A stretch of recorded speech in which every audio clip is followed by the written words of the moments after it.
अस्सलाम वालेकुम जी, कैसे हैं आप सब। उम्मीद करती हूँ आप सब ठीक ठाक होंगे। अल्लाह ताला आपको अपने हिफ्ज़ ईमान में रखे, आमीन सुम्मा आमीन।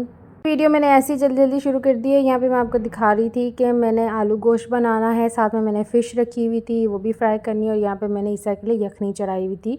और ये जो अंडे रखे हुए हैं ये मैंने मीठा बनाना है और कोको पाउडर डालेंगे उसमें। ये कैसे बनेगा, ये बहुत ही हेल्दी होता है बच्चों के लिए। एक तो अंडे खाए जाएंगे, उसके लिए ये हेल्दी होगा और बहुत ही मज़े का उनको लगेगा नहीं इसमें अंडे। बस ये लाया हुआ लहसुन अदरक का जो पेस्ट था वो ख़त्म हो गया, इसलिए मैं उसका पेस्ट बनाऊंगी, ग्राइंड करूंगी। और ईसा को लग गई है भूख और पीछे ये काफ़ी रो रहा था, तो मैंने कहा चलो मैं इसके लिए साथ बर्गर भी बनाना शुरू कर दूँ। अभी इसने रोना स्टार्ट नहीं किया, अभी इसने रोना स्टार्ट करना था।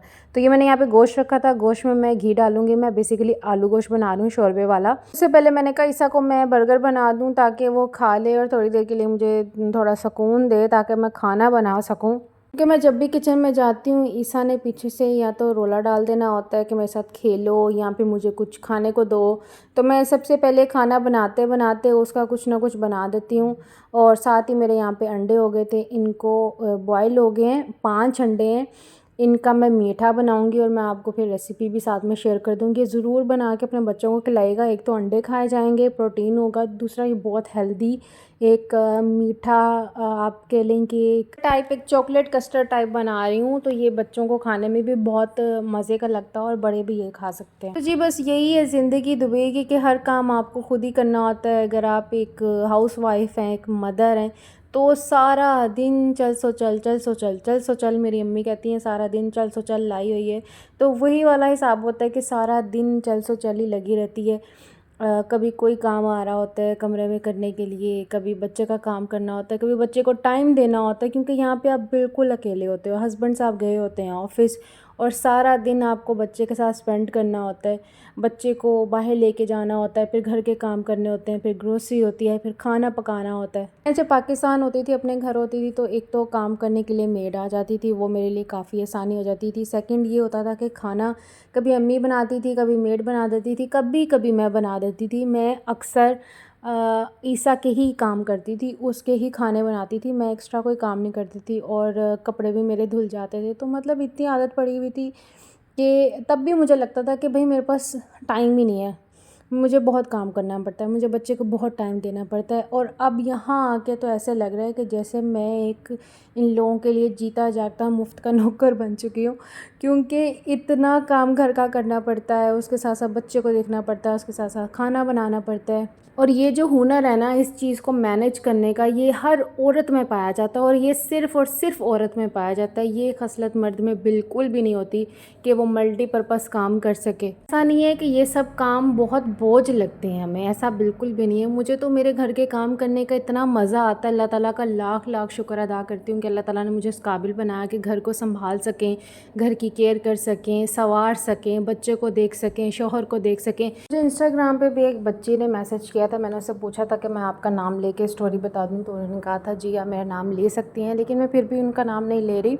उन्होंने मुझे मैसेज किया था कि आप इतना काम कैसे कर लेती हैं, आपकी मैं वीडियोस देखती हूँ, आप कभी कुछ कर रही होती हैं, कभी कोई काम कर रही होती हैं, आप वीडियोस भी एडिट करती हैं, आप घर के भी काम करती हैं, बच्चे को भी देखती हैं, तो आप जॉब भी करती हैं या नहीं। इसका जवाब है जी हाँ, मैं जॉब करती हूँ। मेरी जॉब 24/7 है, जिसमें कोई छुट्टी नहीं है, उसमें कोई वेकेशंस नहीं आता। मुझे संडे को आराम नहीं है। मैं रात को 3 बजे भी अगर उठ के काम आ जाता है तो मुझे वो करना ही होता है। देयर इज़ नो एक्सक्यूज़ कि मुझे नींद आ रही है।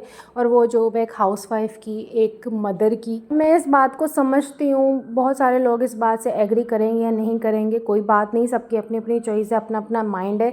लेकिन मैं इस बात को समझती हूँ कि अगर आपका शौहर कमा रहा है और इतना कमा रहा है कि आपको अच्छी रोटी, मकान और घर और कपड़ा मिल रहा है, तो आप उसको ही कमाने दें। आप घर बैठें, घर पे बच्चों की परवरिश करें, घर को संभालें, अपने शौहर को संभालें, उसका इंतज़ार करें, वो आए मज़े मज़े के खाने बना के दें। लेकिन ऑन द अदर हैंड मैं इस चीज़ को भी बहुत ज़्यादा सपोर्ट करती हूँ कि लड़कियों का अपना करियर होना चाहिए, उनको अपना करियर बनाना चाहिए, इस्लाम के हदूद में रह के उनको कुछ ऐसा बिज़नेस करना चाहिए या ऐसा काम करना चाहिए जिससे वो पैसा कमा सकें, वो अपनी शौहर के साथ मदद कर सकें, अपने बच्चों की अच्छी परवरिश में मदद कर सकें। साथ साथ औरत का वफ़ादार होना, अपने घर को लेके, अपने शौहर को लेके, उसकी इज़्ज़त को लेके, वो भी शौहर के कारोबार में, उसके काम में बहुत बरकत पैदा करता है। और शौहर को भी चाहिए कि अपने बीवी के साथ मोहब्बत रखे, इखलाक रखे, घर में सब्र से तहम्मुल से काम ले, क्योंकि अल्लाह सुब्हानहू व तआला ने जो ऑनरशिप दी है ना वो शोहर के सर पे दी है कि वो अपनी बीवी का मालिक है, अपने बच्चों का मालिक है, अपने घर का मालिक है, ताकि वो इस बात की अक्ल रखे, इस बात की समझ बूझ रखे कि घर में अमन सुकून और मोहब्बत जो है वो उसने ही कायम करनी है। अगर सिर्फ बीवी इस चीज़ को इम्पोर्टेंस दे कि घर में अमन सुकून होना चाहिए, मोहब्बत होना चाहिए और शोहर की कोई भी जिम्मेदारी नहीं होती इस चीज़ पे, कोई वो 0% अपना दे रहा है घर पे, तो इस तरह से भी कोई घर नहीं बसता। दोनों मियाँ बीवी को एक दूसरे का साथ देना चाहिए, एक दूसरे के लिए घर को खुशगवार बनाने के लिए कोशिश करनी चाहिए। मेरी प्यारी बहन, उम्मीद करती हूँ कि आपको मेरा जवाब मिल गया होगा। जब औरत को अप्रिसिएशन मिलती है ना, और अप्रिसिएशन उसको सिर्फ घर से चाहिए होती है, पूरी दुनिया से उसको नहीं चाहिए होती। वो घर से अप्रिसिएशन लेती है ना, पूरी दुनिया जीत लेती है। और घर उसका या शौहर होता है या माँ बाप होते हैं या बच्चे होते हैं, तो इनकी तारीफ़ बहुत इंपॉर्टेंट होती है। फिर ऐसे काम तो कुछ भी नहीं होते, बस चल से चल काम आराम से ही हो जाते हैं। बातों के साथ साथ तो मेरी सारी डिशेज़ यहाँ पे तैयार होगी और माइनर से मैंने आपको दिखाई हैं। बीच में मैंने मीठा भी बनाया था, यहाँ पे मैंने फ़िश भी फ्राई कर ली। और इसके बाद हम लोग जा रहे थे डॉक्टर के पास, हमारी इंश्योरेंस थी और इंश्योरेंस अलकरामा वाली साइड पे जाना था। हम लोगों को ईसा को दिखाना था। ईसा को बहुत ज़ुकाम था और खांसी वगैरह भी हो रही थी, तो इसलिए हम उसको डॉक्टर के पास डायरेक्ट ले गए। अच्छा, तो मैं 2 दिन से टोटकी कर रही थी। जैसे मैंने आपको दिखाया कि मैंने यखनी भी चढ़ाई हुई थी ईसा के लिए।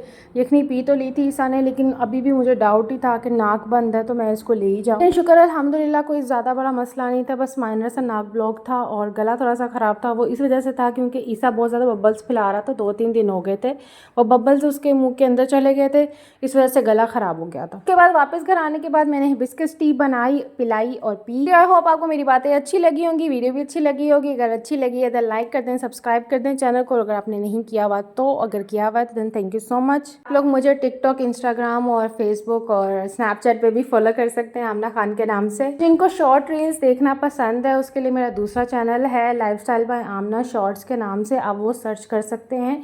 वहाँ पे मेरी सारी रील्स आपको मिलेंगी। मैं कोशिश करती रहती हूँ कि बाकी रोज़मर्रा की ज़िंदगी जो मैं यहाँ पे नहीं दिखा सकती वो मैं रील्स में आपको दिखा सकूँ। तो जिसी के साथ लेती हूँ इजाज़त, अपना बहुत ज़्यादा ख्याल रखिएगा। अल्लाह हाफ़िज़।